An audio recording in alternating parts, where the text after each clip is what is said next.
Ito may laman to guys. Ayan. Ayos.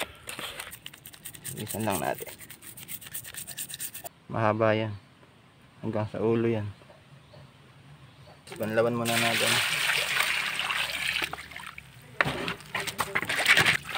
Ito ang papasarap lalo dyan.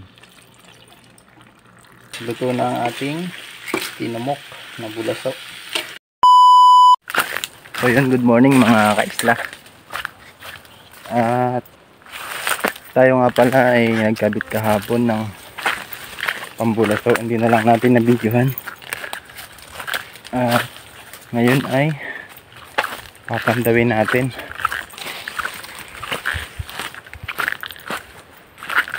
So yung kabit natin kahapon ay 10 peraso. At naikabit natin lahat dito lang sa may bungad lang. So sana may huli at ating papandawin. Ito nga pala yung kaunahan. Ito. Ayan o. May laman. Kita na agad. Magkakalapit lang yan dito guys. Ito rin yung isa o.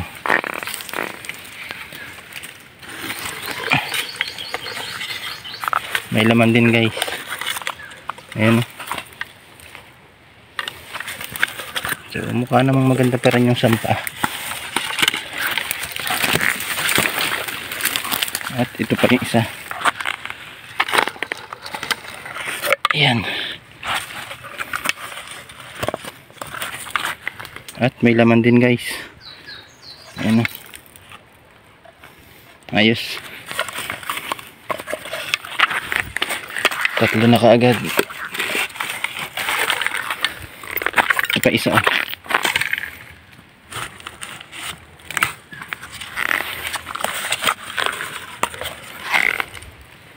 Ayos, may laman din.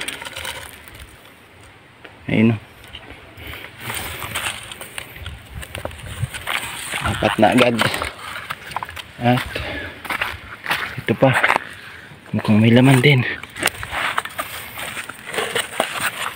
Ayos. Ayan o. 5 na guys. Wala pang nasisiro. Ano tapos iba? Ano ba? Ito hindi nagalaw. Ito may laman to guys. Ayan. Ayos. 6. Ito pa. At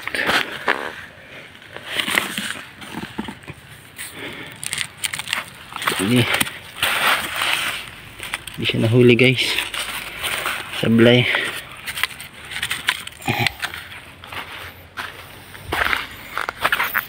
Ito putik din ang laman. Isa.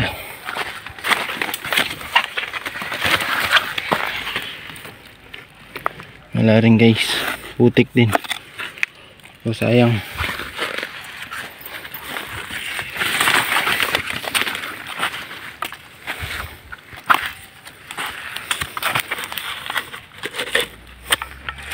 Ang may laman lang ay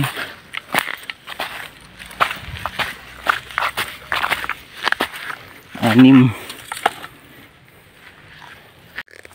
Ayun guys, at linisan muna natin siya. Good size naman lahat.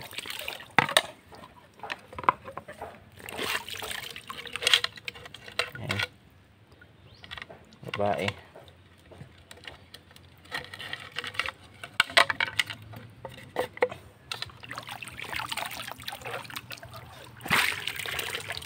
Ito guys, lalaki oh. Ang sipit niya. Ang laki. So pag ganyang malalaki yung sipit, tapos walang alig eh. Ano yan? Lalaki.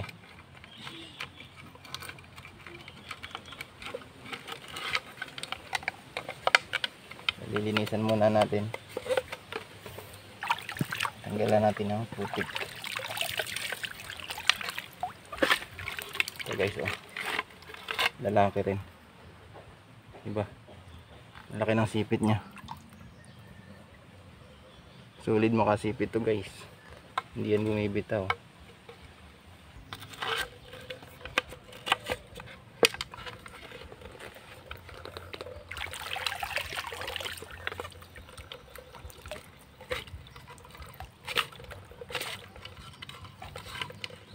So guys, babae.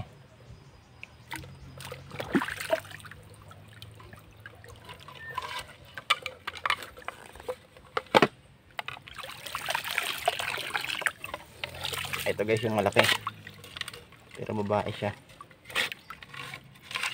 Ayan. Tingnan nyo naman yung aligi niya. Pakita ko sa inyo.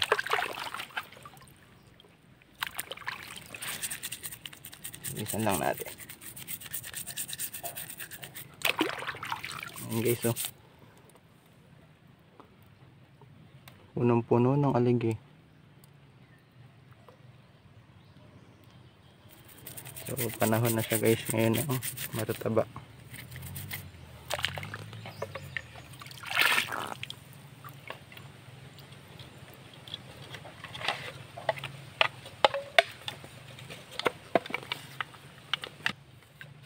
So linisin muna natin guys. Ganito lang sa linisin. Kailangan mo lang tanggalin yung pinakang ulo niya kasi nandun yung mapait. Yung aligi niya guys, oh. Grabe. Puno.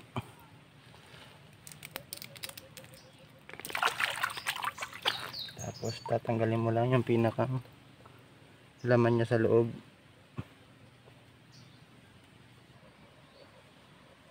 Dahan-dahan lang sa paghila.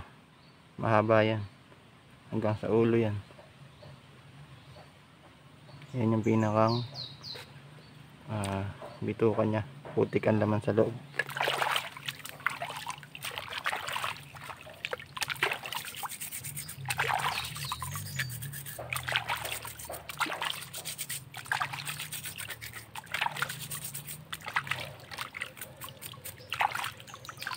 Tanggalin mo yung mga hasang niya.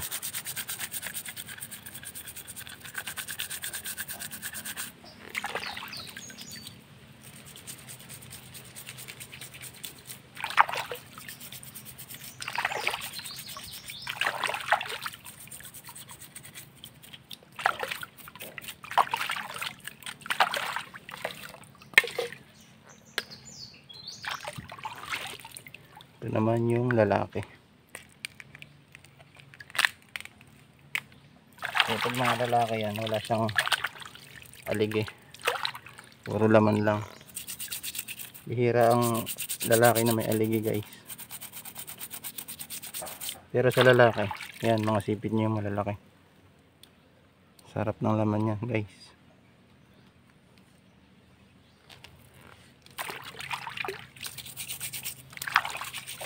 Ayun guys, at bali tabas na natin siyang linisan. Ayan na itsura niya. So 6 na piraso lang to guys.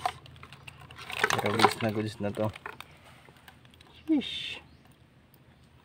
Luluto naman natin ito sa buko, o yung may magulang na buko gagataan natin. Ayan guys, ito yung ihahalo natin. Tinumok tawag sa amin.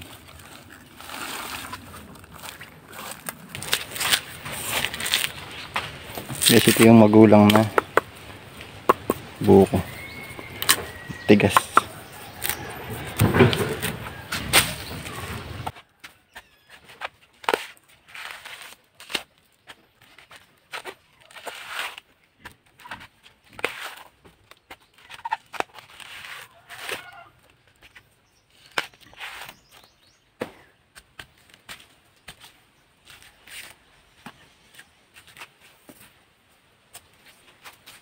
Banlawan muna natin.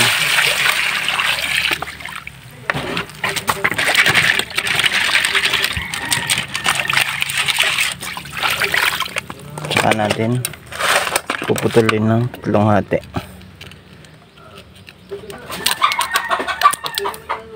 Sa ulo, kalahati.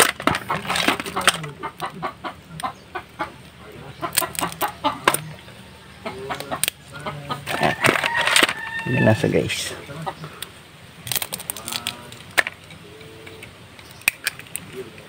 Para manuot yung lasa. Ang tataba oh.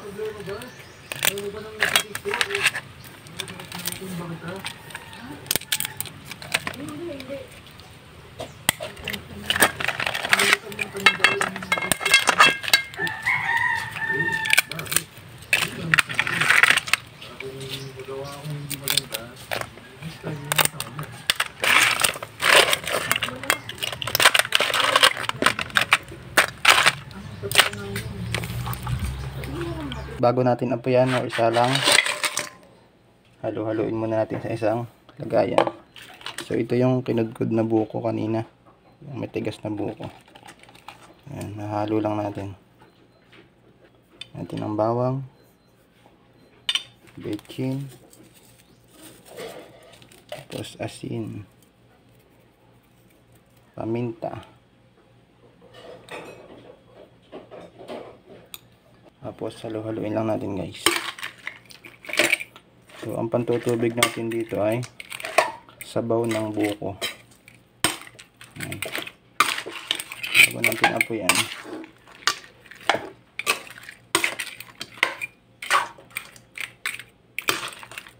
dapat halo-halo muna ito.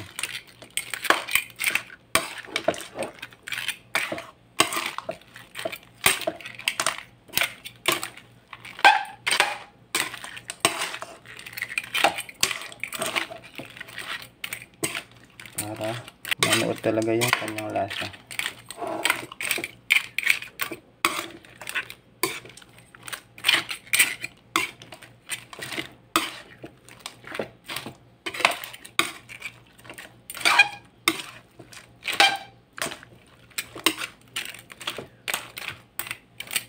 Ayan, pwede na yan guys. Tutubig natin ay sabaw din ng buko. Pakukuluan muna natin siya ng ilang minuto bago natin lagay yung gata, sili,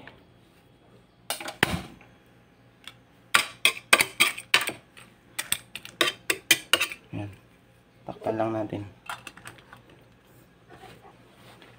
Lagyan pa natin ng tanglad, nalimutan natin. Ayan, pakuluin lang natin ng ilang minuto. Ayan guys, at ang bango na, naaamoy nyo lang. So natuyo na yung tubig na nilagay natin. Pwede nang ilagay yung gata ng nyug. Ayan o, sarap, pakabango. So buhos na natin yung gata. Ayan, ito ang magpapasarap lalo dyan. Ayan. Kailangan natin kumulo at hindi natin tatakpan yan. Ayan na, suwabe ang lasa nyan guys. Tinumok na bulaso. Kailangan natin kumulo. Bilis na maluto yan guys. Bango. Ayan na guys, luto na ang ating tinamok na bulaso. Grabe, napakabango, napakasarap nito guys. Ito palang ulam na. Ayan o, yung buko niya. Sobrang lasa niyan guys. Tapos yung sipit niya.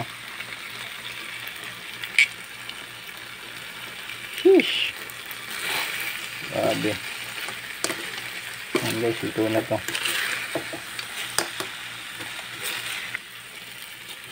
Ayan na.